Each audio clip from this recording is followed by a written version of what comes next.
Қыздар, ары қарай жалғастырамыз. Бізге енді сіз өзіңіздің керек неңізді, кардиганыңызды, то есть үшбұрыш формаңызды шығарып болғаннан кейін, айттым ғой өткен видеода, әркімде әртүрлі болады. Сондықтан тоқып болғаннан кейін, әр рядты тоқыған сайын сіз өзіңізге өлшеп отыруыңыз керек.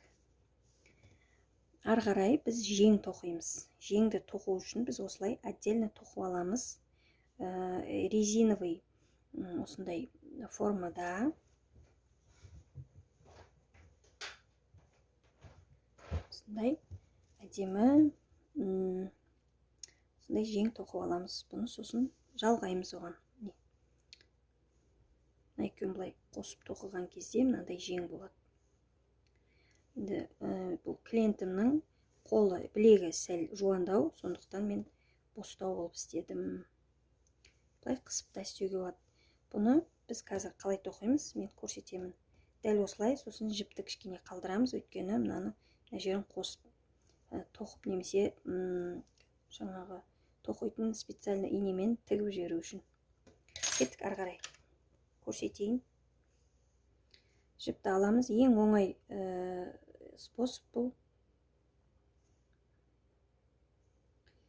Кеттік. Міне. Аламыз. Бірінші воздушный петлялар тоқып аламыз. Ол үшін мен мына жерде 22 қатар бар. Бір қатар қосып тоқимыз, 23 болады сонда. 1, 2, 3, 5, 6, 7, 8, 9, 10, 11, 12, 13, 14, 15, 16, 17, 22. Міне, мынау қатарым 22 болса, біз қосымша үнемі для подъема бір петля қосып тоқимыз. Сол кезде сіз өзіңізге қандай ұзындықта керек? Мысалы, сізге бұдан қысқалау керек болуы мүмкін да. Сондықтан қысқалау керек болса, сіз былай қылып 15 қатар қылып алсаңыз да болады. 22 қатар болды. То есть 23. Біреуін қосқанда. Ары қарай келесі. Мынау петлямыз, мына келесі петлядан бастап былай тоқимыз. Ең простой узор. Без накида. Аламыз. 2 жіп болды. Екеуін біреуге өткіземіз. Мына жақтан кіргіземіз былай. 2 жіп болады. Сосын былай өткіземіз. Осылай до конца рядтың қатардың соңына дейін осылай тоқып шығамыз. Мінекей, мен соңына кеп қалдым. Көрсетіп жүрейін. Міне 20, мынау 21, мынау 22. Ары қарай не істейміз? Ары қарай көтеру үшін бір петля өткіземіз да, былай тоқымамызды айналдырамыз.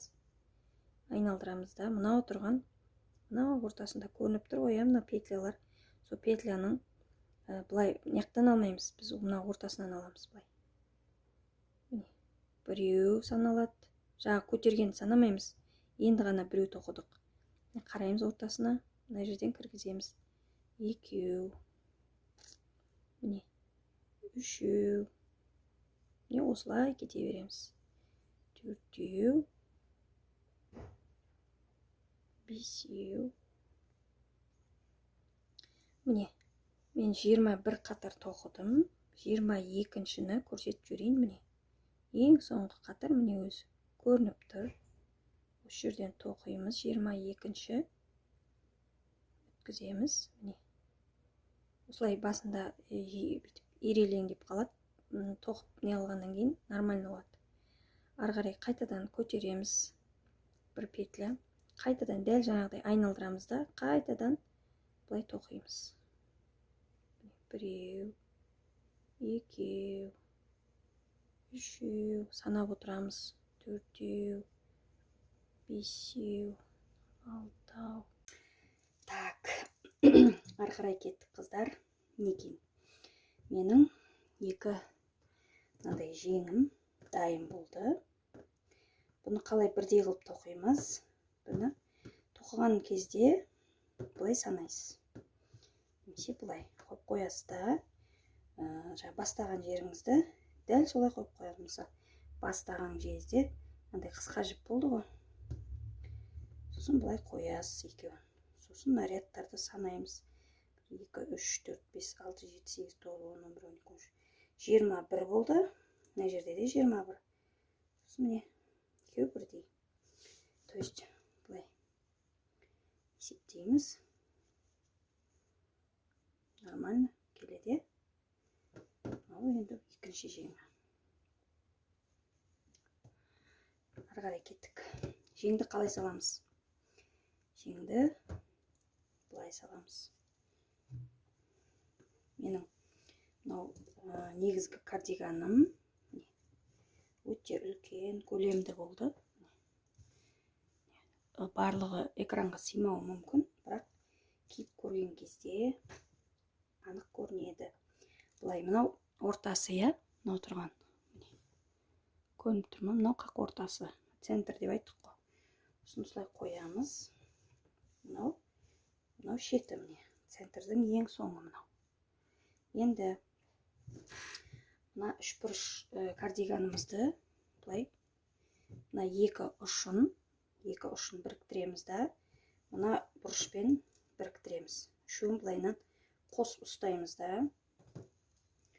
Енді біз былай дұрыстаймыз.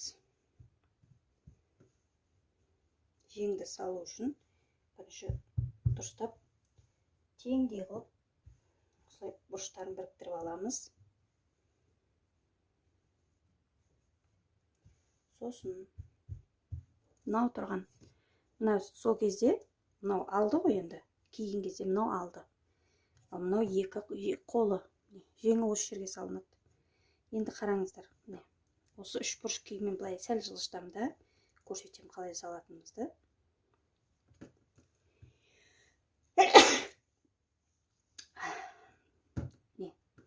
Мынау мына жерден қол келеді. Мынау оң қол,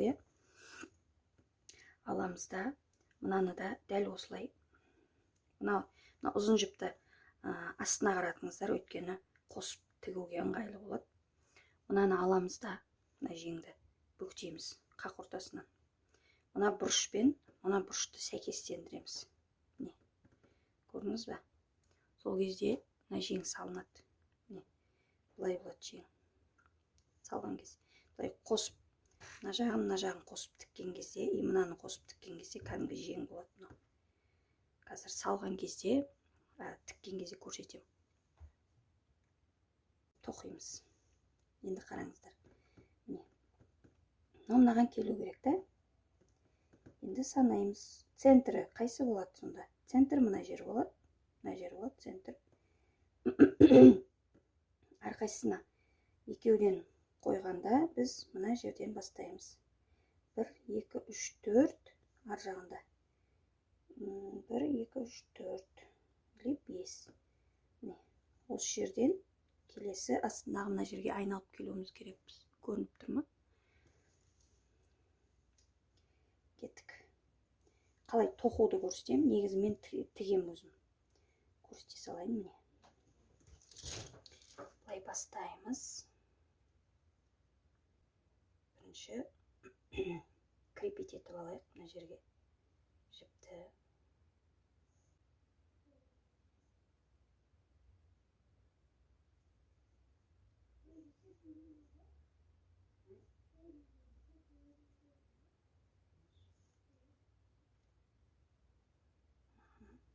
Кеттік.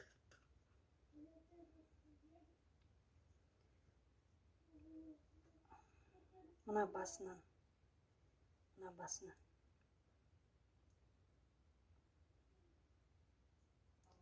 аламыз да мына жерге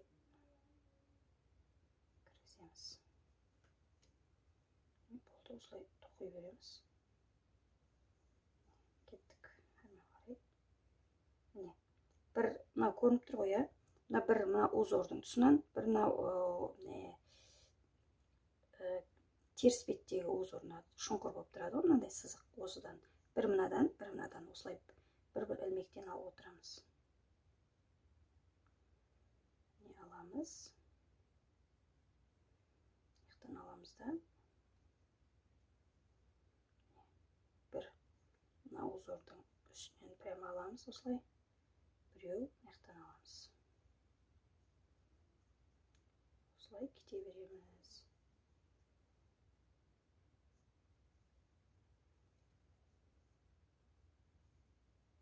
Егер мына жерге кеп қалса, тоқи беріңіздер. Мынау аркаға кеп қалса, тоқи беруге болады. Қайтадан біз узорымызға келдік.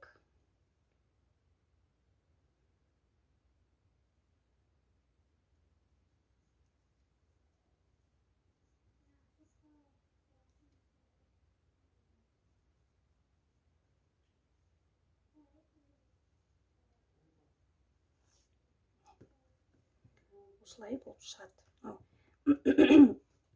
Осылай сыртынан тоқыған әдемі, чем ішінен тоқысаң мынандай бір теріс сияқты болып көрініп қалады. Сондықтан былай сыртынан тоқыған өте әдемі көрінеді. Біз жайменде центрға келе жатырмыз. Мынаның да центрі, мына жеңнің де центрі екеуі қатар келу керек.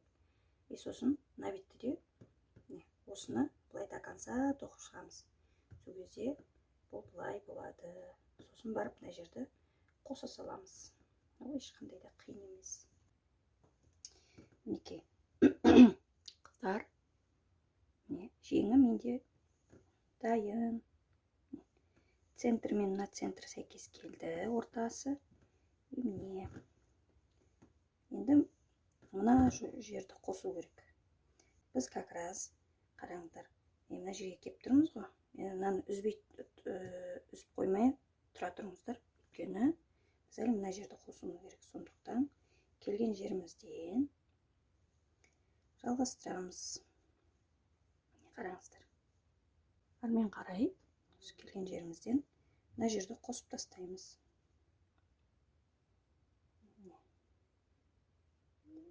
Бірінші мына бетке өтіп аламыз. Мына жеңнің мына жеріне өтіп аламыз да. Енді кете береміз осылай.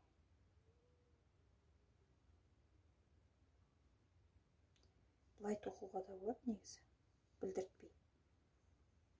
Мынандай тоқса сыртына шығып кетеді да, бұлай тоқуға болады негізі. Екеуінен өткіземіз, жіпті аламыз да, бұлай жібереміз. Екеуінен өткіземіз, жіпті аламыз, бұлай жібереміз. Көрініп тұр ма? Өткіземіз, жіпті бұлай аламыз. Мінекей қыздар, мен екі жеңінде тоқып болдым. Енді біз мына жерге жаға немесе капюшон тоқимыз. Ол енді өздеріңіздің еріктеріңіз. Біреу капюшон ұнатады, біреу жаға ұнатады. Енді менің жағдайымда клиенттің сұрауы бойынша капюшон тоқимын. Қазір жағаны да қалай тоқу керек екенін түсіндіріп кетемін.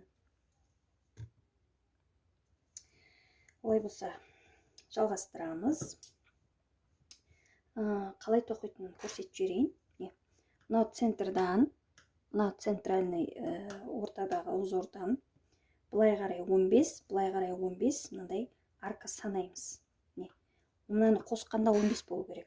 1, 2, 3, 4, 5, 6, 7, 8, 9, 10, 11, 12, 13, 14, 15. Осы жерден келесі мына жерге дейін, 1, 2, 15, міне. Осы жерге дейінгі осы жер бізде капюшон болады. Егер бұл көп десеңіздер, сәл қысқартсаңыздар болады. Капюшонда жағада бірдей тоқылады, только капюшон сәл больше, жағаны мынандай осындай қатардан тоқтатсаңыз болады. Қазір мен қалай тоқылатынын көрсетейін. Кеттік. Мына жерге, егер шатасам десеңіздер, маркер қойып қоюға болады. Немесе бір басқа түсті жіп байлап қойыңыз, чтобы ұмытып кетпес үшін. Кеттік, бастаймыз. Міне, для подъема көтеру үшін 3 воздушный петля іліп аламыз. Сосын дәл осы аркаге тағы бір столбик тоқимыз. Сонда бізде 2 столбик болды. Ары қарай 2 воздушный петля. Келесі аркаге мына ашық тұрған 2 столбик тоқимыз. 2 воздушный, 2 столбик, 2 воздушный, 2 столбик, 2 воздушный. Осылай кете береді. Жаңа айтылған, мына центрдан 15, мына центрдан былай қарай 15, общий 30 аркаге осылай тоқып шығамыз. Мына жерде 30-шы аркаде кездесеміз. Міне, айтылған 30 қатарды, 30 арканы тоқыдым. Енді ары қарай қалай жалғастырамын? 30-шы аркаде тұрмыз. Ары қарай 1, 2, 3 көтереміз. Былай қаратамыз.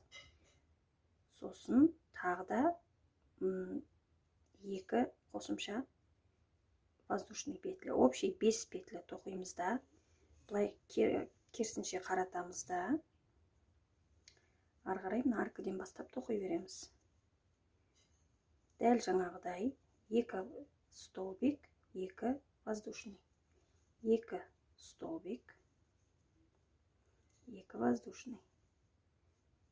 2 столбик, 2 воздушный.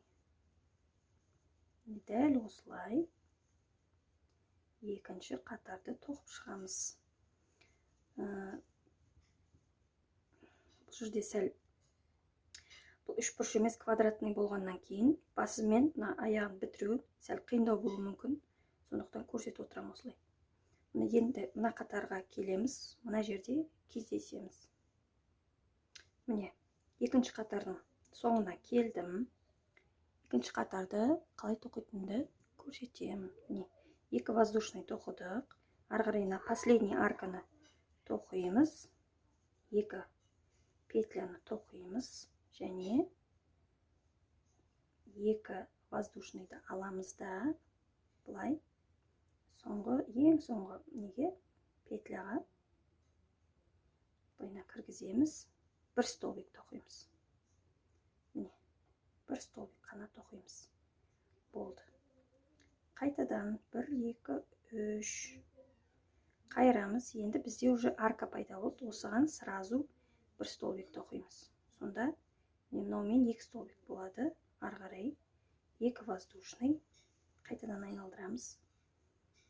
Қайтадан 2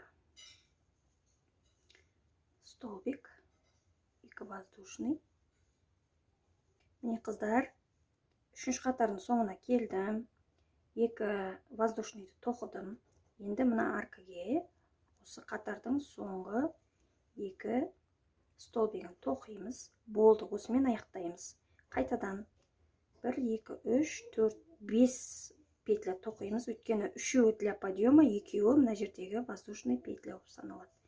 Қайтадан кері қарай тоқымамызды айналдырамыз да. Ары қарай мына аркаден бастап 2 столбик тоқимыз. Уже жаймендеп не шығып келатыр, осы. Енді сізге жаға қандай керек? Мысалға, біреулерге осындай кішкентай жаға бола береді. Біреулер үлкендеу, қалыңдау, жалпақтау, енділеу жаға қалайды. Егер мынау 3 қатар осындай, және 3-4 қатар қоссаңыз, общий 7 қатар жағаға нормально деп ойлаймын. Сол болады. Егер жаға қылып осылай қалдырам десеңіздер, бұлай жаға болып тұрады киген кезде. Егер капюшон десеңіздер, ол кезде біраз тоқуға тура келеді. Итак, мінекей қыздар, біз кеше мына нені капюшонды тоқыған едік қой. Дұрыстап көрсетейінші. Оны мен бітірдім. Мынау тұрған. Біз кеше былай тоқыдық қой, міне. былайынан ұзыннан тоқыдық, иә, мынаны былай ұзыннан тоқыдық та, сол кезде бізде мынандай төрт бұрышты не шығады, кәдімгі тоқыма шығады. Соны біз аламыз да, мына жердегі екі бұрышын қосып, мынандай қылып тоқып тастаймыз. Сол кезде бұл мынандай капюшон болып шыға келеді. Қазір видеосын шортысқа салам, толық видеосын қалай болып шыққанын. Сосын мына жерде капюшонның жанынан мынандай бау істедім. Кәдімгі бау, шнурок. Сосын мынандай шашақтар істедім. Өзіме қажетті ұзындықта қиып алып, осылай шашақтарды байлап шықтым, барлығын ерінбей. Сондықтан қазір толық видеосын шортысқа саламын. Шортыстан қарайсыздар. Сәлем, құрметті қыздар. Осымен біздің мастер-классымыз аяқталды. Түсінбеген жерлеріңіз болса, қайтадан кері қарай айналдырып қарап алсаңыздар болады. Бұл кардиган сіздерге басында айттым, өте оңай, өте қарапайым, қалтаға қатты соқпайды, қаржыға. Бір жағынан стандартный, біз мысалға басқа кардигандарда өлшемдерін, узорларын шығара алмай жатамыз, ал бұл кардиган өте оңай, кез келген размерге тоқи бересіз. Және де өзіңіздің идеяларыңызды, өзіңіздің басқада қосқыңыз келген басқа фишкаларыңызды қосып, түйме тағып дегендей, замок салып дегендей өзіңіз қоса берсеңіз болады. Негізгі суть кардиганның үш бұрышын шығару және жеңімен капюшонын салу. Бұл да өте оңай. Мен мастер-класста барлығын толық түсіндірдім деп ойлаймын. Егер қателіктер болып жатса, түсіністікпен қараңыздар. Бұл менің кардиганға тоқыған алғашқы жасаған мастер-классым. Видеом ұнаса, мастер-классым ұнаса, маған лайк басып, маған подписка жасаңыздар. Всем пока!